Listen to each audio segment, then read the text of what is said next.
visitarlos si no son miembros de la Barra Mexicana del Colegio de Abogados. Estos eventos son abiertos al público y al foro en general. Si no son miembros, invitarlos a que se unan a nosotros, que están aquí en Monterrey o en cualquiera de los capítulos si están en otra parte de la República. Sin más, vamos a iniciar el evento con nuestra experta Julia González, que nos ha ayudado en otros eventos. Ahorita Marcelo nos va a hacer el favor de presentarla. Y antes de eso, simplemente a Marcelo González, que es el coordinador de la Comisión de Energía de nuestro capítulo, quien ha estado muy activo con diversos eventos, agradeciéndole su iniciativa y proactividad, y le cedo para que siga con la conducción de este evento. Muchas gracias. Muchísimas gracias, licenciado Juan. Es para mí un placer y un honor tenerlos a todos ustedes. Ya tenemos a Montserrat Ramiro, que había tenido fallas técnicas. Montse, ¿nos escuchas por ahí? Bueno, ya la vemos conectada. Ahorita ha de estar en las precisiones técnicas. Pero bueno, Julia, muchísimas gracias por haber aceptado nuestra invitación. Es un honor tenerte y ya eres de casa de aquí de Nuevo León de la Barra. Y bueno, quisiera saber qué piensas. Bueno, primero te presento y luego ya entramos en materia para ver qué es lo que piensas de todos estos golpes y empellones que el gobierno, bueno, la CRE le está dando al autoabasto eléctrico y qué repercusiones tiene esta medida en nuestro mercado, en nuestro sector, porque algo muy raro está pasando, que hay muchas decisiones que están siendo medias raras, medias intransigentes, no tienen una razón económica. Política sí hay una razón política, hay muchas razones que no tienen nada que ver con la economía o con un buen mercado. Pero bueno, quiero saber qué es lo que tú piensas y cuáles son las repercusiones jurídicas y, grosso modo, económicas. Ahorita que llegue Montse nos va a contar esa parte, pero bueno, ¿qué es lo que piensas? Y rápidamente te presento. Julia González Romero. Julia cuenta con más de 17 años de experiencia como abogada. En los últimos años ha enfocado su práctica legal a la evaluación de impacto social de proyectos en sectores regulados y no regulados, con mayor énfasis en el sector energético a lo largo de toda la cadena de valor, upstream, midstream y downstream. A lo largo de su carrera ha fortalecido lazos entre los actores de interés, gobierno, comunidades, asociaciones no gubernamentales, sindicatos, instituciones, etcétera, ayudando a las empresas a evitar contingencias legales y garantizar el desarrollo sostenible de sus proyectos mediante la implementación de una metodología para el análisis, prevención, manejo y mitigación de riesgos sociales. Julia es abogada por el Instituto Tecnológico Autónomo de México, tiene una especialidad en Derecho Constitucional por la UNAM y una maestría por la misma institución, la UNAM. Julia, bienvenida.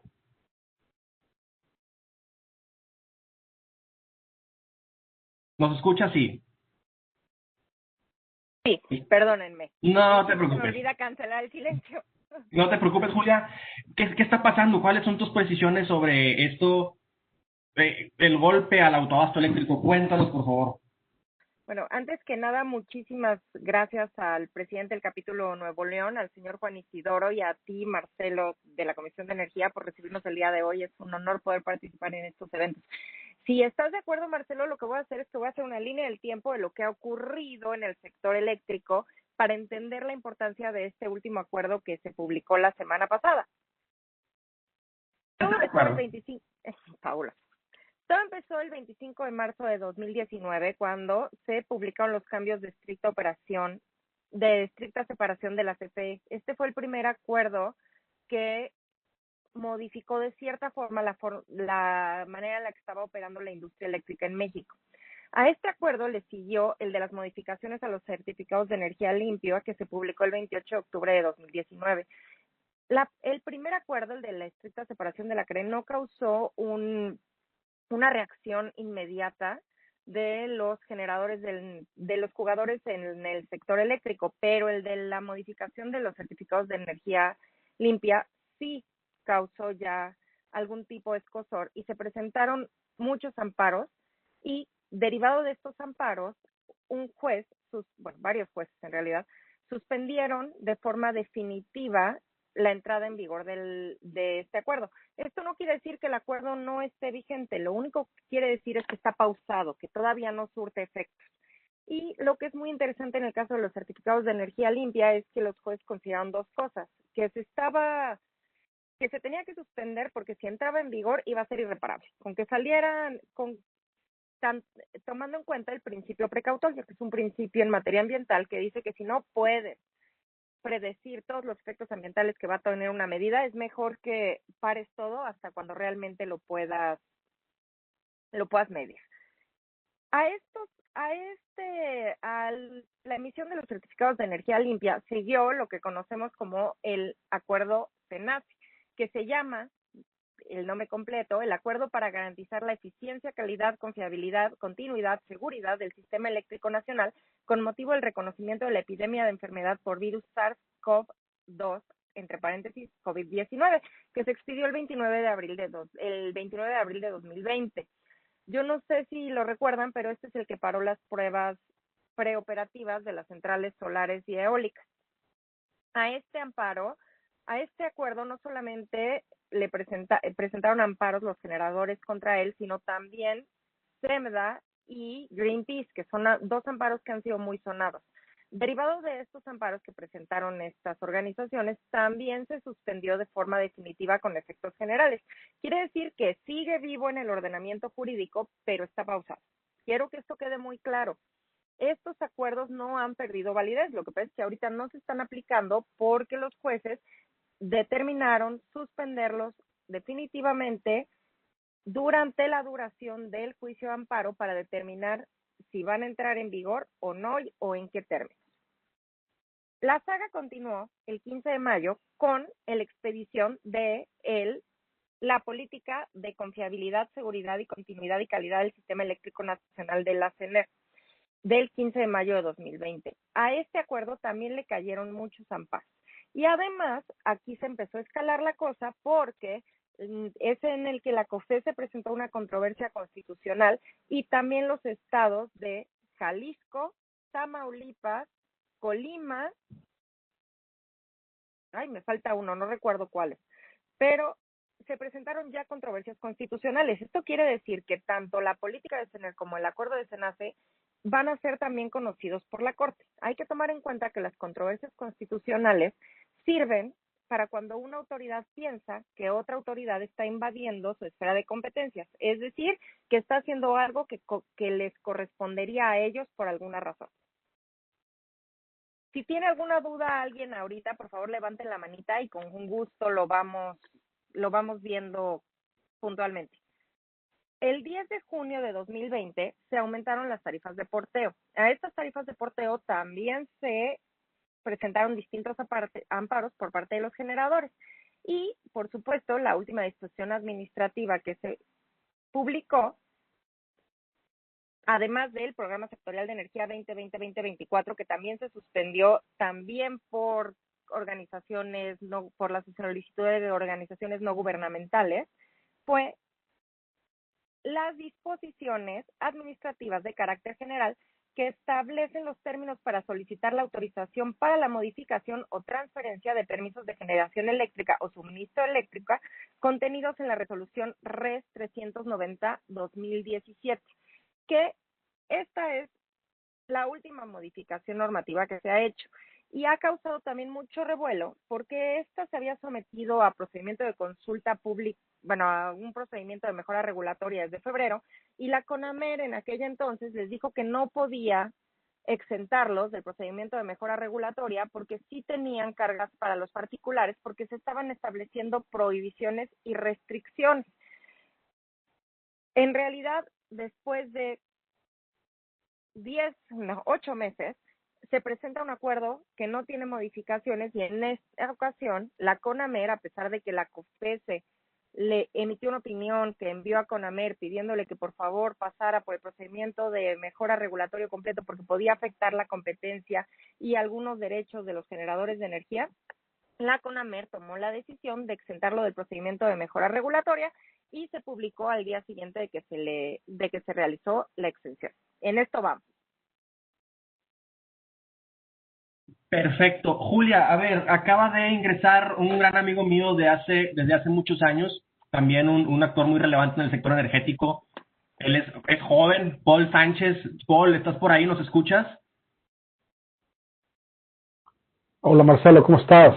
Muy bien, me da mucho gusto escucharte. Muchísimas gracias por estar con nosotros. Y bueno, quisiera saber también tu impresión. Julia nos está contando la parte jurídica de este empellón que se le está dando al autoabasto eléctrico.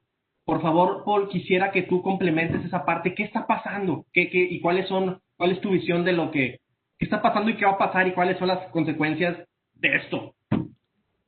Pues de entrada, muchas gracias, Marcelo. Aquí muy buenos puntos que comenta Julia. Un gusto aquí platicar con ustedes. Híjole, el autoabasto es, creo, el tema que divide a la industria. O sea, tanto tienes temas a favor y pues puntos positivos como tienes puntos negativos. Y es un tema que otros participantes te van a agradecer, aunque no lo digan, que se estén haciendo estos cambios. ¿Por qué es tan, digamos, por qué genera tantos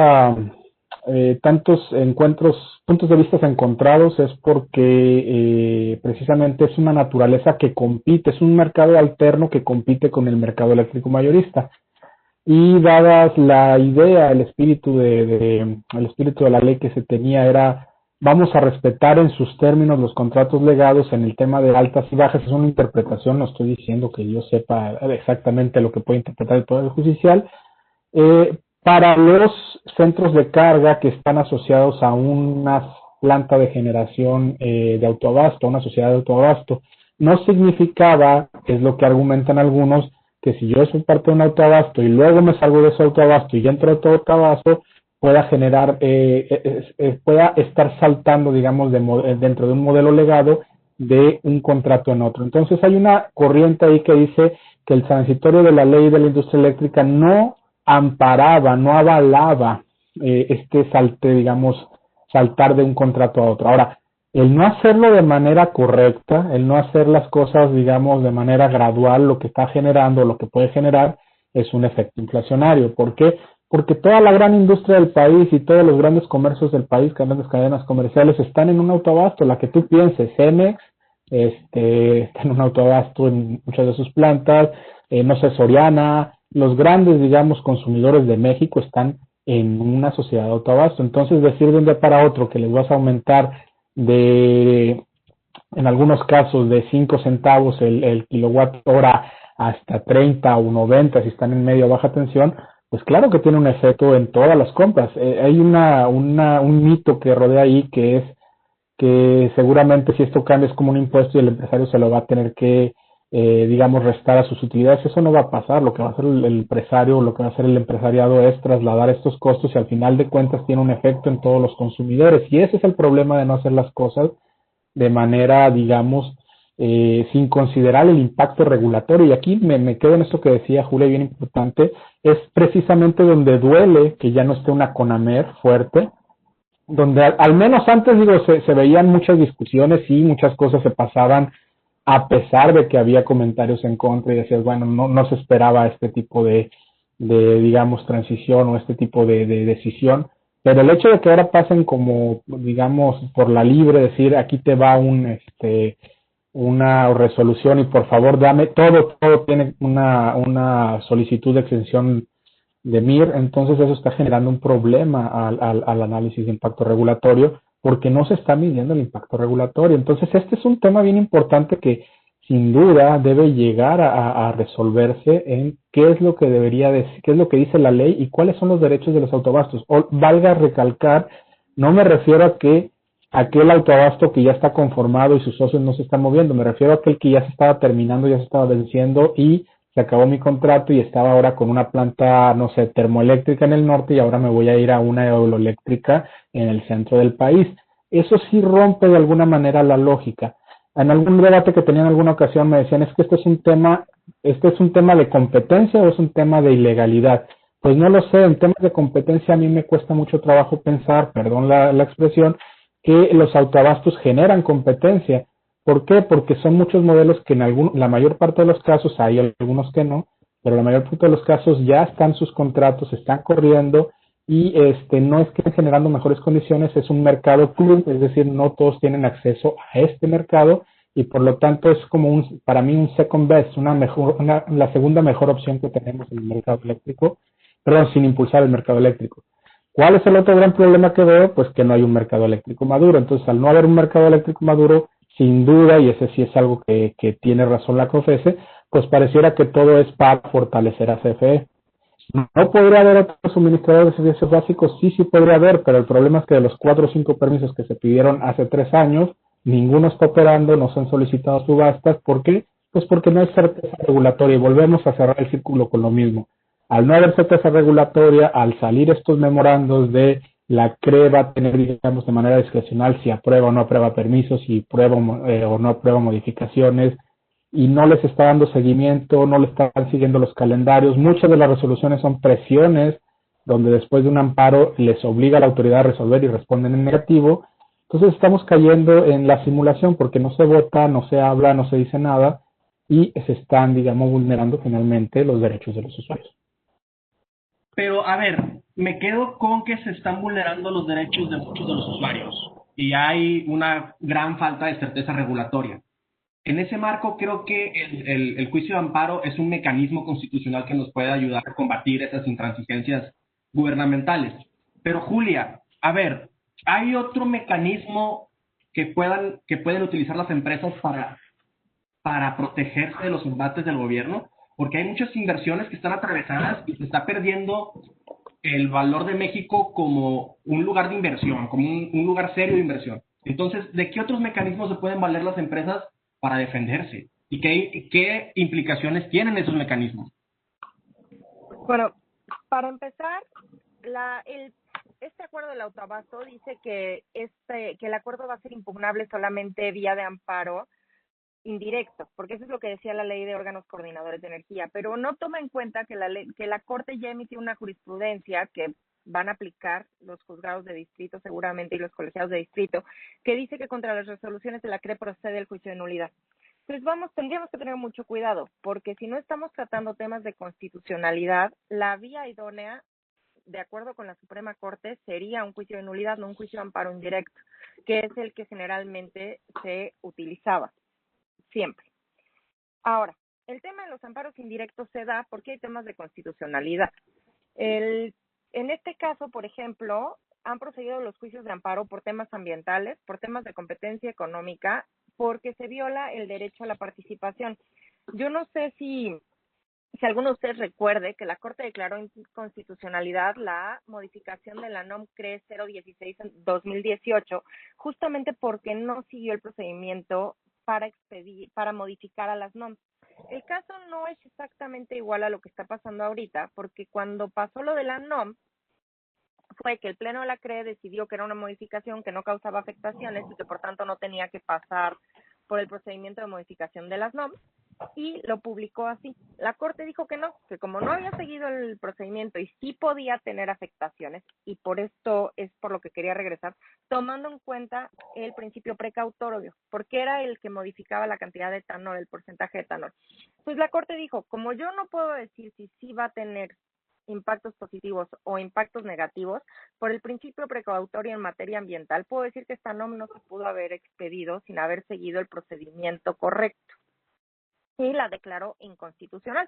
Y ahí mismo, en ese asunto, la Suprema Corte también dijo que las modificaciones que impliquen impactos ambientales tienen que ser consultados con la población en lo más amplio.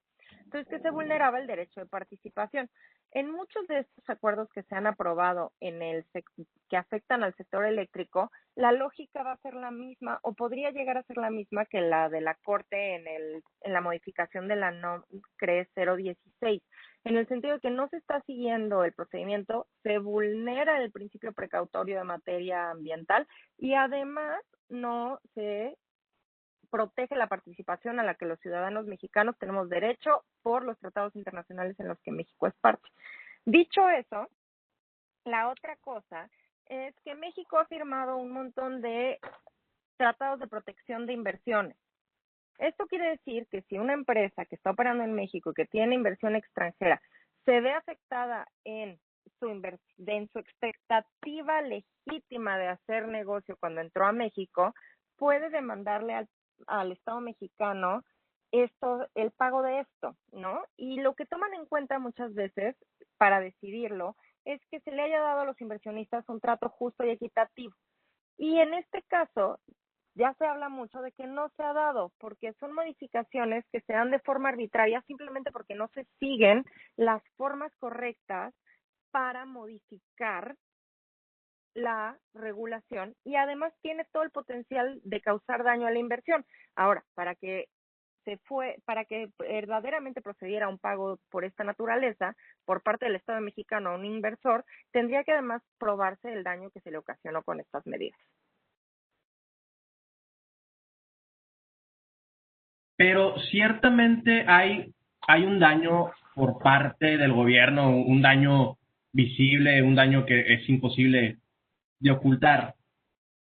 En un arbitraje tenemos, o sea, el Estado mexicano tiene el panorama muy cuesta arriba y tarde que temprano pues vamos a pagar todos nosotros toda esta intransigencia del gobierno, ¿no, Julia? ¿Por qué? Porque se están vulnerando derechos adquiridos de las empresas que a través del arbitraje, tarde que temprano, las empresas van a salir avantes y el Estado mexicano es quien va a tener que pagar miles y millones de pesos por eso. Entonces, ¿qué es lo que pretende el gobierno, Paul, Julia? ¿Qué pretende con toda esta, que yo le he dicho, terrorismo regulatorio?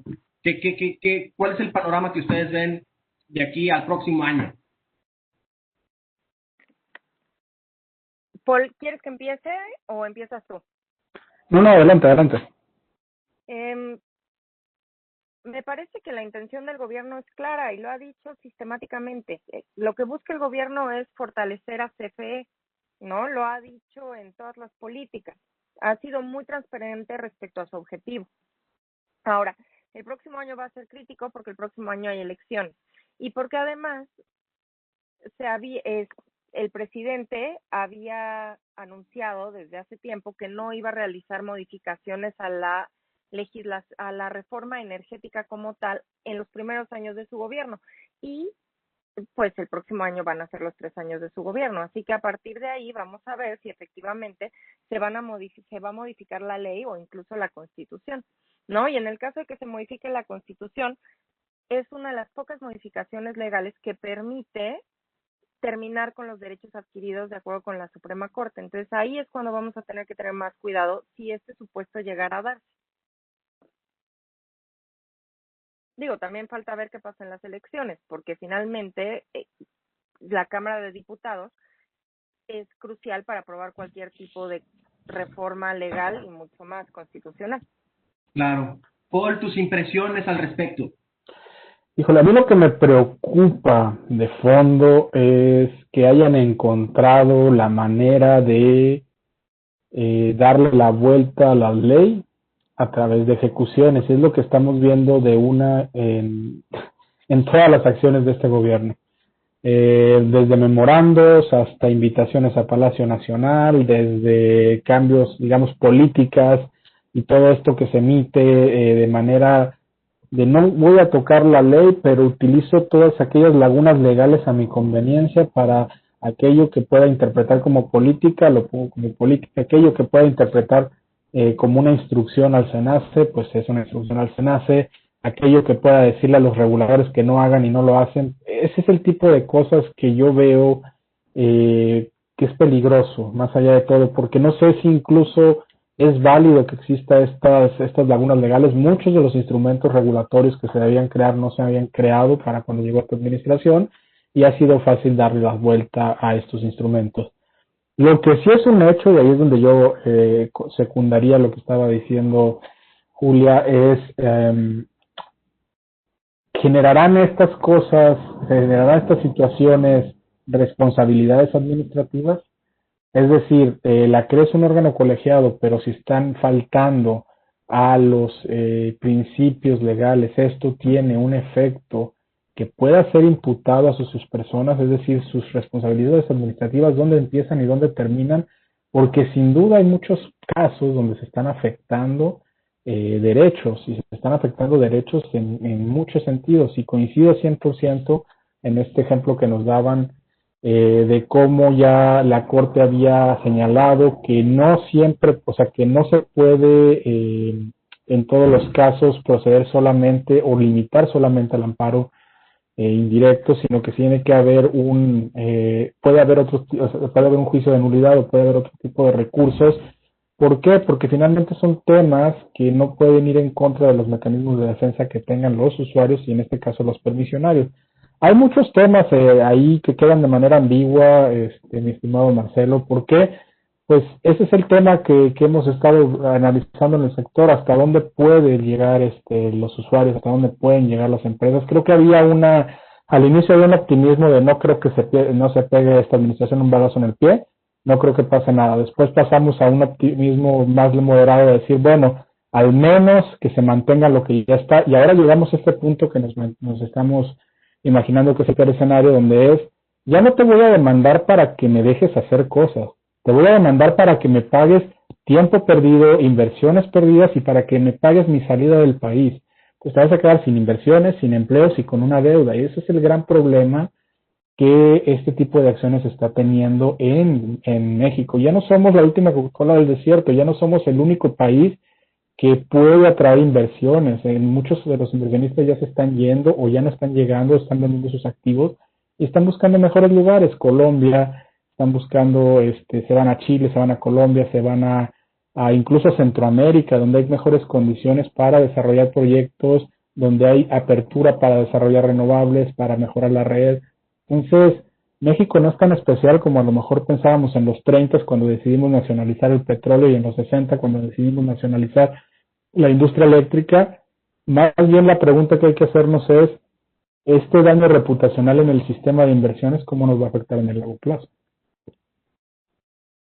Y sabes, Marcelo, antes de que cambiemos la temática, otra cosa que va a pasar el próximo año seguramente es que se van a empezar a resolver los juicios de amparo. Entonces ya vamos a saber, de hecho, cuál va a ser la suerte de los acuerdos que ahorita están suspendidos.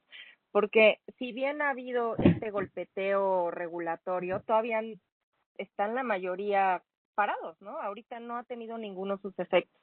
Entonces, el próximo año va a ser vital porque seguramente que la Corte va a decidir lo relativo al acuerdo CENER y al acuerdo CENACE vía las controversias constitucionales. Eso va a permear a los amparos, evidentemente. Y también van a empezar a resolverse los temas de los certificados de energía limpia. Entonces, yo creo que el próximo año va a ser crítico para que veamos verdaderamente dónde estamos. Es cierto, pero a ver, Julia, Paul, yo tengo una reflexión, a ver si ustedes la comparten o me corrigen si es incorrecta. Una de las críticas que yo principalmente le tengo a la reforma energética, que lo digo y lo reitero, yo soy un defensor de la reforma y creo que fue lo mejor que le pudo haber pasado a México en muchos aspectos. Pero creo que el mayor error de la reforma energética tuvo que ver con su negociación política y dejaron muchos cabos sueltos que de haberse amarrado no hubieran sucedido muchos fracasos. Yo no comprendo por qué a través de la ley de la industria eléctrica le dejaron muchas facultades de decisión a la Secretaría de Energía. Y toda esta intransigencia que de parte del gobierno, a lo que voy, toda esta intransigencia de parte del gobierno se puede llevar a cabo incluso sin hacer un cambio constitucional o incluso sin violar la ley. Entonces, ¿creen ustedes, ya aterrizando mi pregunta, ¿creen ustedes que el gobierno se la vaya a pasar gobernando, haciendo política energética con puros secretazos y acuerdos? ¿O que efectivamente lo que tanto tememos, que es un cambio constitucional, se vaya a llevar a cabo y haya un giro de 180 grados en nuestra política y regresemos al monstruo, a esa masa burocrática que era Pemex y CFE de los años, de toda la vida, ¿no? ¿Creen ustedes que efectivamente la amenaza de cambiar la Constitución se va a llevar a cabo o es solamente una amenaza así de a ver, ¿qué onda? Vénganse a negociar, o algo así? ¿Qué opinan ustedes? Yo pienso que todo... Ay, perdóname, Paul. ¿Quieres ir antes que yo? Adelante, por favor. Yo pienso que depende mucho de los resultados de la elección intermedia.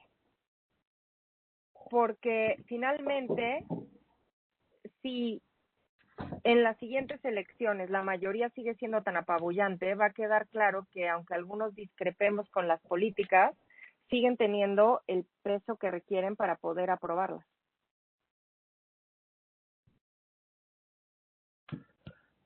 Yo voy a dar por sentado que pasa una reforma nada más para hacer la siguiente reflexión. Vamos a suponer que realmente hay una reforma energética o una contrarreforma, como le queramos llamar.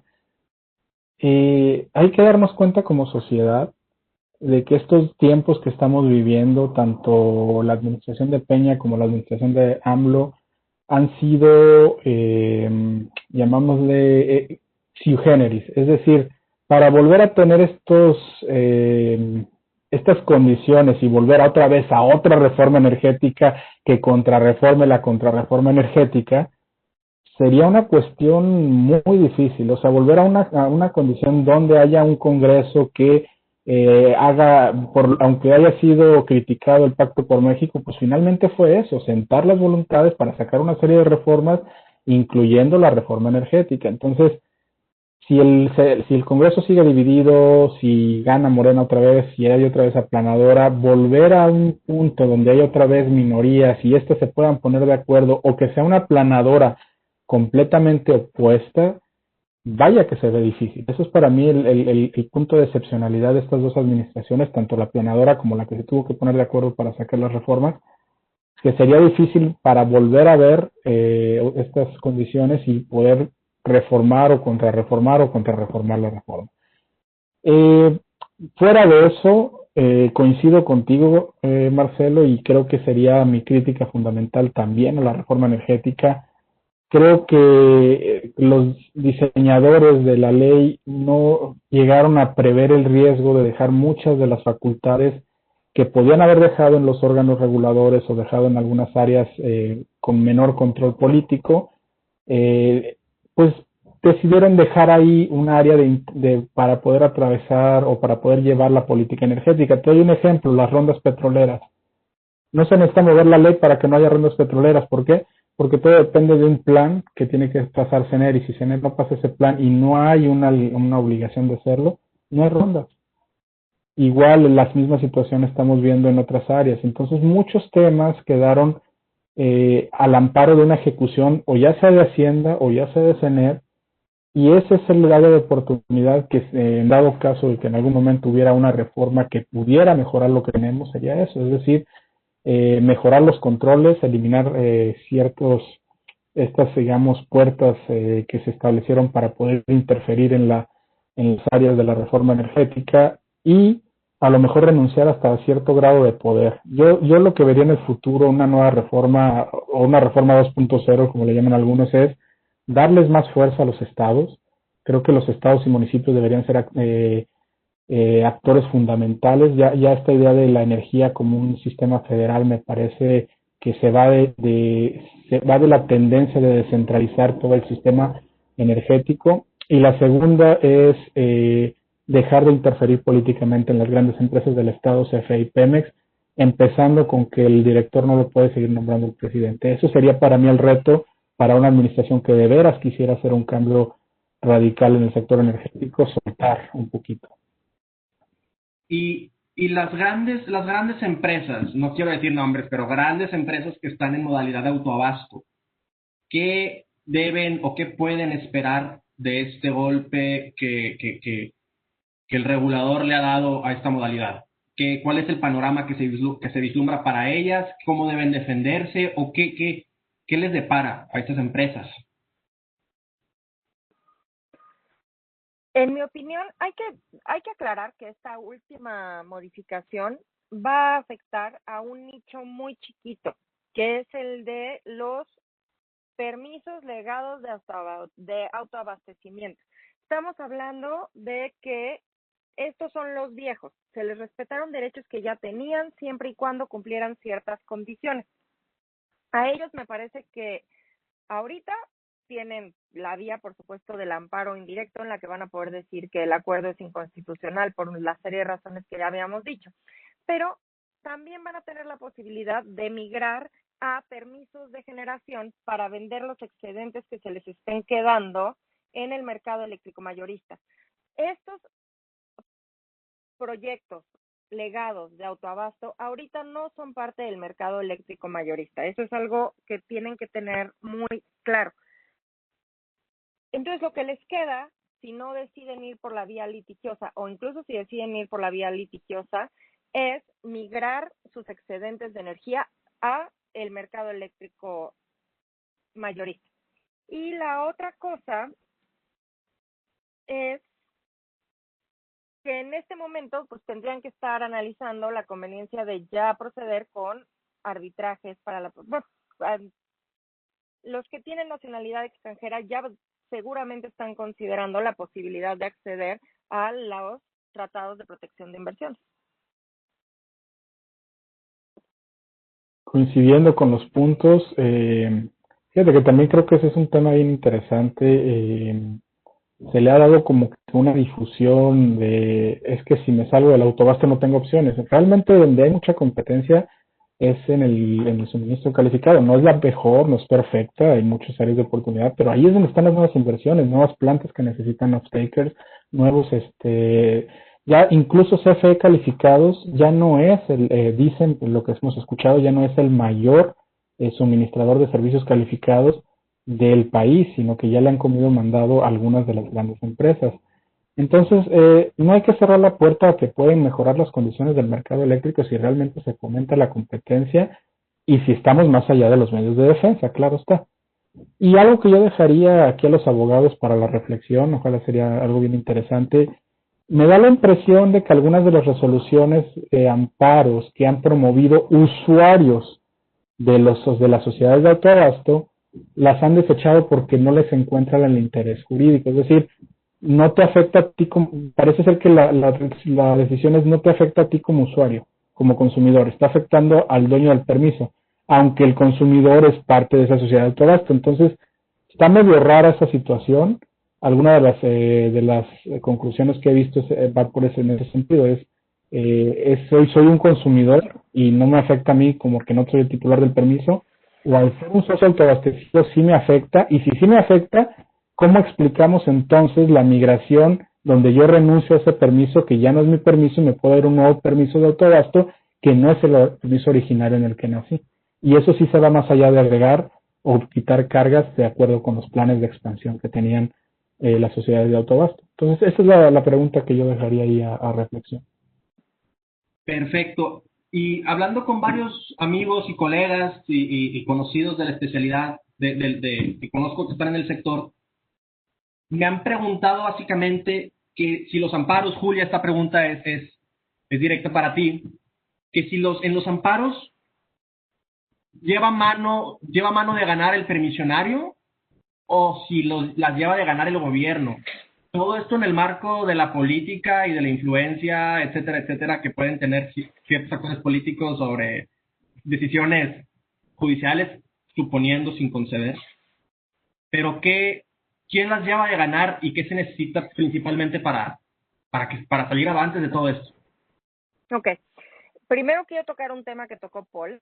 A los usuarios no les están permitiendo, o sea, a los usuarios no les están reconociendo el interés legítimo porque lo que están diciendo es que solamente tiene interés legítimo el dueño del permiso, ¿no? En el caso del autoabasto específico, porque en los otros temas, en el de la política CENER y el acuerdo SENACE, en eso sí hay un interés más amplio por la potencial afectación a la competencia y al medio ambiente, ¿no? Ahí hay una diferencia interesante porque finalmente el autoabasto sí es mucho más específico y afecta solamente a quienes tienen esos permisos, ¿no? Entonces el interés legítimo, como diríamos los abogados, solamente se lo están reconociendo al tenedor del permiso, no es el único al que le están reconociendo la afectación. Esto puede o no ser palomeado cuando llegue a colegiados, pero es una moneda que está en el aire. Y respecto a quién tiene las de ganar en los amparos, la verdad es que esto es impredecible. Desde mi muy humilde opinión, nada más por el tema de que no se les corrió el procedimiento de mejora regulatoria, hay fuertes presunciones de que se podrían anular, por lo que ha dicho la Corte reiteradamente y sobre todo por el asunto que les comenté de la NOM CRE, la modificación a la NOM CRE 016, en donde se declaró inconstitucional por potenciales afectaciones al medio ambiente, más bien porque podía tener potenciales afectaciones al medio ambiente y no se había seguido el procedimiento correcto. Si bien también quiero hacer la aclaración de que no es exactamente igual el caso porque la modificación a la NOM nunca pasó por el procedimiento de mejora regulatoria, ¿no? Simplemente se publicó y se acabó. Esa es mi opinión, pero la verdad es que creo que nadie podría predecir qué es lo que va a pasar acertadamente. Perfecto. Y bueno, antes de pasar a ver si nuestros oyentes tienen preguntas, quisiera pedirles sus últimas reflexiones. ¿Qué es lo que ven sobre todo esto? ¿Qué panorama vislumbran? ¿Y cómo ven toda la situación? Paul, Julia, por favor díganos. Y por favor, si tienen preguntas, les paso el micrófono, abran el micrófono o pónganlas directamente en el chat. Adelante, Julia. Yo creo que vamos a seguir en este tenor de que se van a seguir aprobando regulaciones y la industria va a seguir respondiendo. Pienso, por el día de hoy salió una noticia, justo antes de que entráramos al webinar, de que una senadora presentó un punto de acuerdo exhortando a los funcionarios de los órganos en materia de energía a actuar con estricto apego a la legalidad, porque si no podrían llegar a haber sanciones administrativas y penales. Yo creo que lo que va a pasar es que cada vez va a haber más ruido, tanto de la industria como del gobierno. Esto parece ser un golpeteo, como una gotita de agua, una gotita de agua, una gotita de agua, que no creo que termine pronto. Lo que sigue ver es las siguientes jugadas tanto por parte del gobierno como del sector eléctrico. Yo pienso, esta es mi opinión, que el sector eléctrico ha sido muy combativo respecto de las decisiones que se han ido tomando. Yo pensaría que lo va a seguir siendo, dudo que ceda, pero también todo tiene un límite, ¿no? Los recursos son limitados al final del camino y llega un momento en el que todo esto se vuelve muy oneroso para las empresas también. Entonces yo pienso que van a seguir combatiendo porque así lo han hecho, pero todo tiene un límite, ¿no? Entonces eventualmente yo creo que sí nos vamos a enfrentar a un escenario en donde las empresas que tienen inversión extranjera y pueden acceder a los tratados de protección de inversiones lo van a empezar a hacer.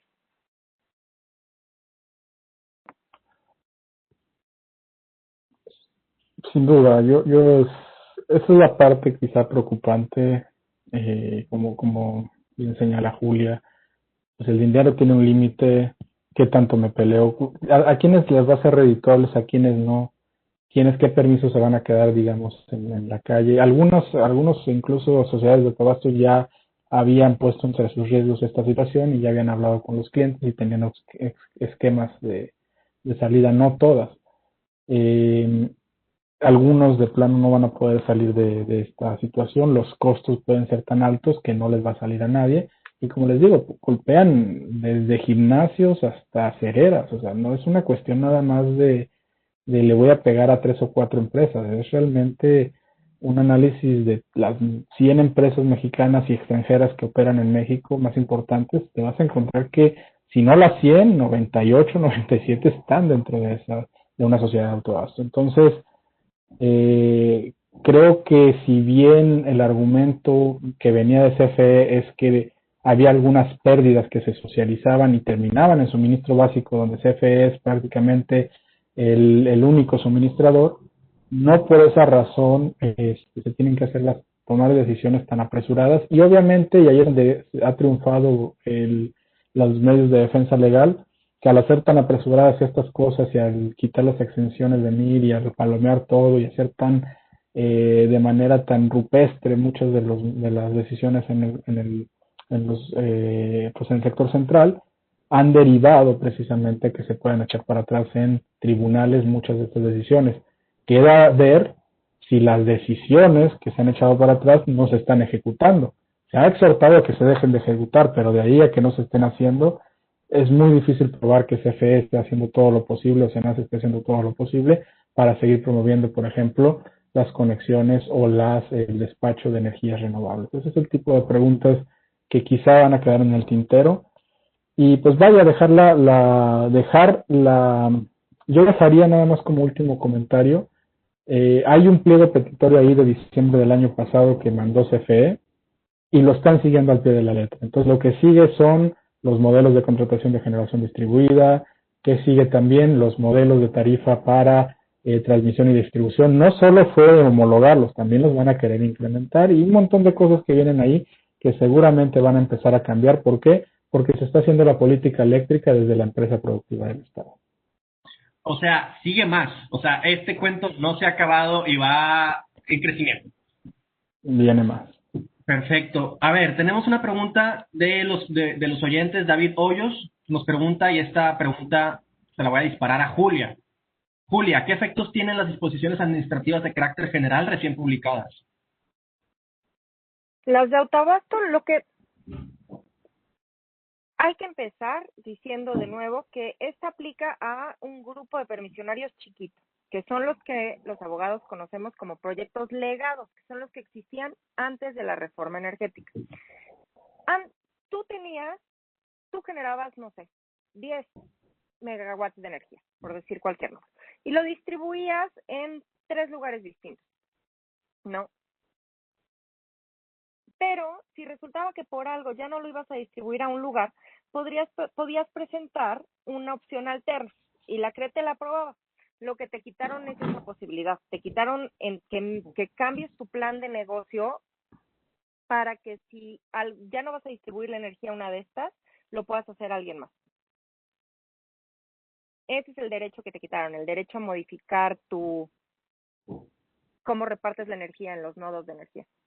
Perfecto. Y afecta la misma pregunta, otra pregunta de David Hoyos. Si tienen más preguntas, compañeros oyentes, por favor, pónganmelas en el chat y aquí se las pregunto a los conferencistas.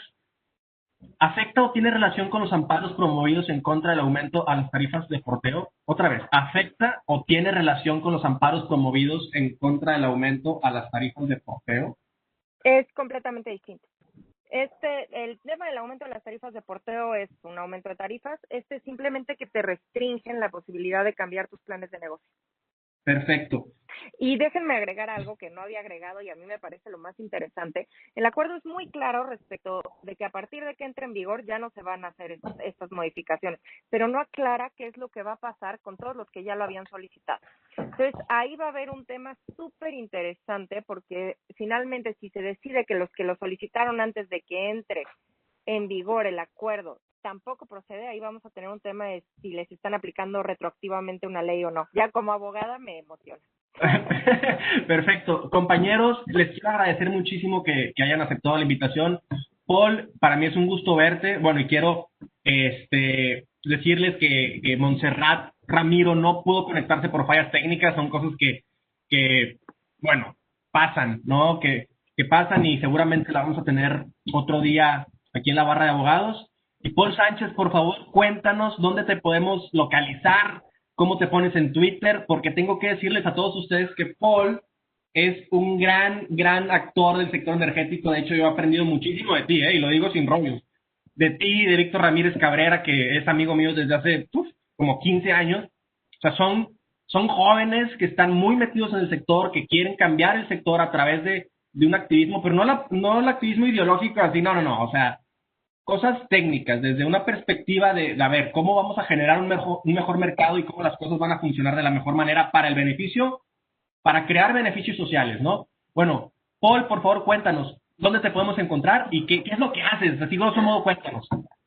Muchas gracias, Marcelo. Pues mira, me he dedicado al sector eléctrico ya desde el 2011, 2014, antes de eso estuve en Pemex un tiempo, luego me vine al sector eléctrico, ya sé que es muy radical, pero bueno, uno a veces le mueve para no caer en este tipo de temas de lo que se pueden tomar como conflictos de interés, y empecé a trabajar en una suministradora calificada.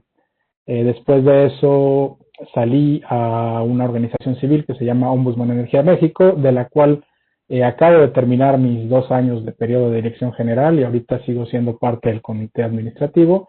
Pero, ¿qué es lo que hacía esta organización? Pues tocar los temas sociales del sector energético, particularmente el de los consumidores. En México tenemos luego una dificultad, siento que la gente en particular, digo, los industriales y comerciales son más consumidores, pero la gente en particular, los residenciales, no se dan cuenta de que son consumidores, piensan que más bien son como derechohabientes, es mi impresión.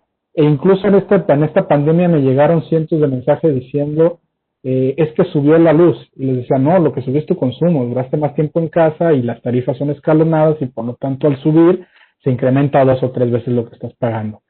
En esta lógica, a mí me gusta mucho hablar de datos, trabajo ahí y también luego doy clases en el TEC, Colegio de la Frontera Norte, y me gusta mucho hablar de datos, de analizar las estadísticas y ver qué es lo que realmente se está diciendo y cómo ayuda a esto, digamos, a generar conocimiento del sector. Y pues esta idea pues nos llevó mucho a Twitter, a mandar a veces mensajes diciendo, a ver, no, lo que está tratando de decir la CRE, cuando dice que todos son subsidiados, no, o sea, cuando dice que son contratos subsidiados no pueden ser estos, o cuando dice que son contratos leoninos no pueden ser estos por estas razones. Y ahí con un conjunto de amigos hemos creado un hashtag que se llama WeTweetEnergy, pues que tiene, al menos el 90% de las veces tratamos de poner cosas que sean, cómo explicar la energía para mortales, para personas que no se dedican quizá a los fierros del sector o a las leyes, y